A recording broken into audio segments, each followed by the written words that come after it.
ఓం నారాయణ ఆది నారాయణ. ఓం నారాయణ ఆది నారాయణ ఛానల్ను ఆదరిస్తున్న గురు బంధువులకు స్వాగతం, సుస్వాగతం.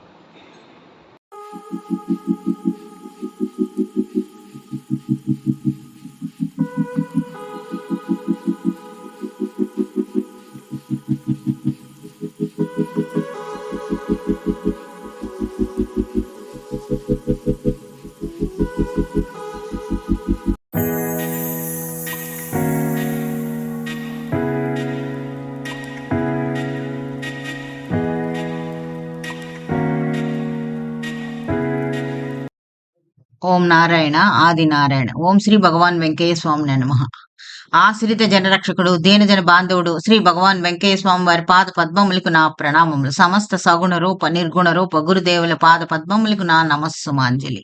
ఈనాటి దివ్యానుభవం శీర్షికలో శ్రీ కాటమరెడ్డి వెంకట సుబ్బారెడ్డి గారు దివ్యానుభవం స్మరించుకుందాం. వీరి తండ్రి గారి పేరు కాటమరెడ్డి వెంకట సుబ్బారెడ్డి గారు, కల్లూరుపల్లి గ్రామం.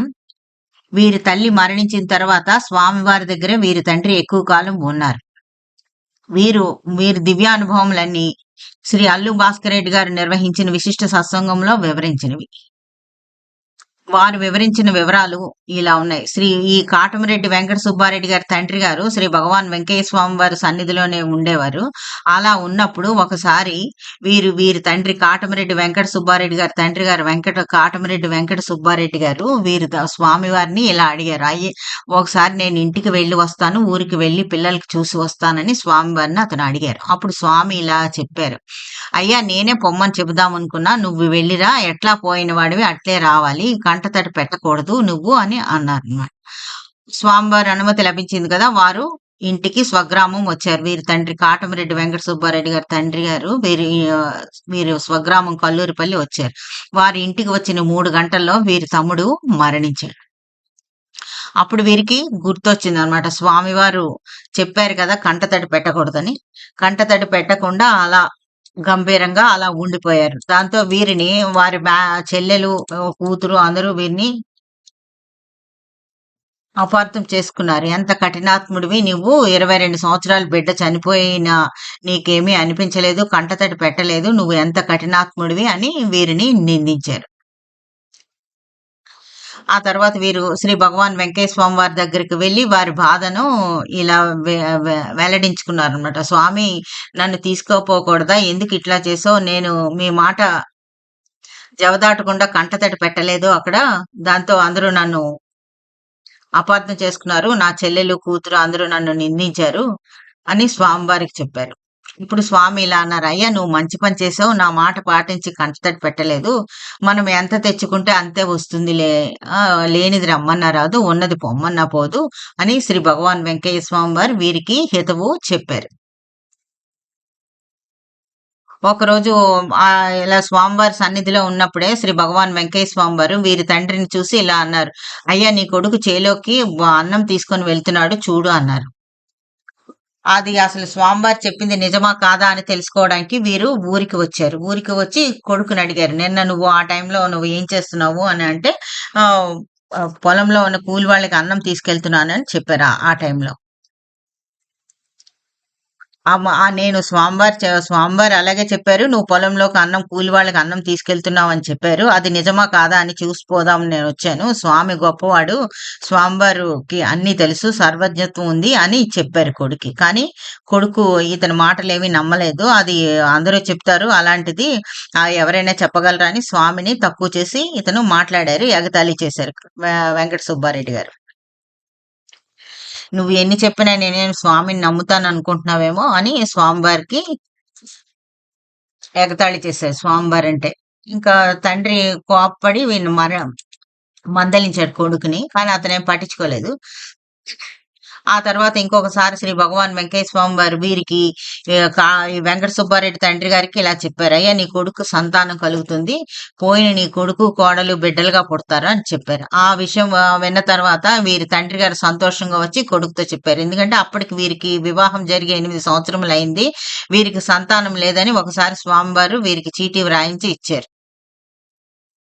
ఇంక ఇప్పుడేమో సంతానం ఉందని చెప్తున్నారు. అప్పుడు చెప్పిన దానికి ఇప్పుడు చెప్పిన దానికి అంటే ఒక అప్పుడు చెప్పింది, ఇప్పుడు చెప్పినది వేరువేరుగా ఉండడంతో స్వామివారిని వీరు ఏమాత్రం నమ్మలేదు. అంటే ముందు పిల్లలు పుట్టరని చెప్పారు. తర్వాత ఇప్పుడు పిల్లలు పుడతారని చెప్తున్నారు. ఎలా నమ్మాలి అని వీరు స్వామివారిని నమ్మలేదు. స్వామివారిని ఎగతాళి చేశారు. కానీ స్వామివారు శ్రీ భగవాన్ వెంకయ్య స్వామి వారు చెప్పినట్లే వీరి మరదలు మొదట అమ్మాయి గాను, తర్వాత వీరి తమ్ముడు అబ్బాయి గాను వీరికి సంతానం కలిగింది. ఆ తర్వాత ఒకసారి స్వామివారి కాలుకి దెబ్బ తగిలింది. కాలు విరిగింది. అప్పుడు ఈయన తండ్రి కాటమరెడ్డి సుబ్బారెడ్డి కొడుకు దగ్గరకు వచ్చి డబ్బులు అడిగారు. స్వామివారికి ఇలా కాలుకి దెబ్బ తగిలింది, కట్టు కట్టించాలి. డబ్బులు ఇవ్వు అని అడిగారు. అంటే నేను ఇవ్వను అని ఇప్పుడేమో తండ్రికి ఇతను డబ్బులు ఇవ్వలేదు. పైగానేమో అతను అంటే నేను అడిగాను అంటే నాకు జరిగిన ఇవ్వవా అని కొడుకుని అడిగారు. అంటే నీకైతే ఇస్తాను కానీ నువ్వు తండ్రివి కాబట్టి నీకిస్తాను. కానీ స్వామికివ్వను అని చెప్పారనమాట. అంటే స్వామి మీద వీరికి ఏమాత్రం నమ్మకం లేదు. అందుకని నేను స్వామికివ్వను అని చెప్పారు.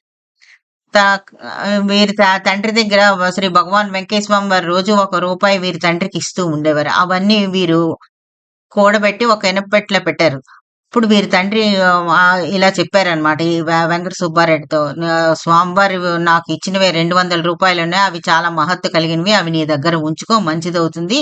అవి తీసుకొని నాకు రూ. 200 ఇవ్వు అని కొడుకుని ప్రాధేయపడ్డారు.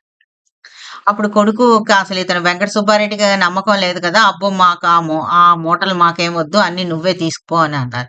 ఇంకా చేసేదేం లేక వీరి తండ్రి ఆ డబ్బులు తీసుకెళ్లి స్వామివారికి కట్టు కట్టించారు. అంటే శ్రీ భగవాన్ వెంకయ్య స్వామి వారికి జరిగేది ముందే తెలుసు కాబట్టి ప్రతిరోజు రూ. 1 ఇచ్చి ఆయన చికిత్సకు ఆ డబ్బులు ఉంచారనమాట. తర్వాత ఇంకొకసారి శ్రీ భగవాన్ వెంకయ్య స్వామి వారు వీరికి చెప్పారు. నీ కొడుక్కి కోళ్ల పాపం ఆవరించింది. అంటే 3 రోజులు కోమటెంట అన్నం తింటే ఆ పాపం పోతుందని ఈయన కాటమరెడ్డి సుబ్బారెడ్డి గారికి చెప్పారు. ఆ విషయం కొడుకుతో వచ్చి చెప్పారనమాట. నీకు కోళ్ల పాపం ఉందంటున్నారు. నువ్వు దాన్ని 3 రోజులు 3 పూటలు కోమటెంట అన్నం తినమని చెప్పారు స్వామివారు. అంటే ఈయనకి స్వామివారి మీద నమ్మకం లేదు కదా! అంటే నువ్వే చెప్పు ఉంటావు. నేను వారంలో 4 సార్లు అంటే వీళ్ళకి కోళ్ల ఫార్మ్ కూడా ఉంది. 4 సార్లు కోళ్లు కోసుకొని తింటూ ఉంటాను కదా! అందుకని నువ్వే చెప్పు ఉంటావు. స్వామి చేత నువ్వు చెప్పిస్తున్నావు. నువ్వు చెప్తే నేను వింటాను గానీ స్వామి చెప్తే నేనెందుకు వింటానని తండ్రి మాట అతను వినలేదు. కానీ ఆ తర్వాత వీరికి కడుపు నొప్పి వచ్చింది. విరోచనాలు అవి మొదలయ్యాయి. అప్పుడు డాక్టర్ ఆపరేషన్ చేయాలి. చాలా ప్రమాదమైంది. అంటే 3 నెలలు అయినా వీరికి ఆ అనారోగ్యం తగ్గలేదు. అప్పుడు శ్రీ భగవాన్ వెంకయ్య స్వామి వారి దగ్గరికి వీరి తండ్రి వీరిని తీసుకొని వెళ్లారు. అప్పుడు వీరిని చూసి స్వామివారు పకపకా నవ్వి ఇలా అన్నారు. అయ్యా పొద్దుగూకుతుంది 3 ముద్దలు మిరియాల పొడి అన్నం పెట్టించండి అన్నారు. అదే విధంగా వీరికి మిరియాల పొడి అన్నం పెట్టారు. అది తిన్న తర్వాత వీరికి కడుపు నొప్పి, విరోచనాలు అన్నీ తగ్గిపోయాయి. ఆ తర్వాత వీరికి కోడి మాంసం అంటేనే విసుగు పుట్టింది. అలా శ్రీ భగవాన్ వెంకయ్య స్వామి వారు వీరికి కోడి మాంసం అంటే ఇష్టం లేకుండా చేశారు. అది పూర్తిగా మాన్పించారు. అయినా వీరికి విశ్వాసం కలగలేదు. ఓం నారాయణ. ఆది నారాయణ.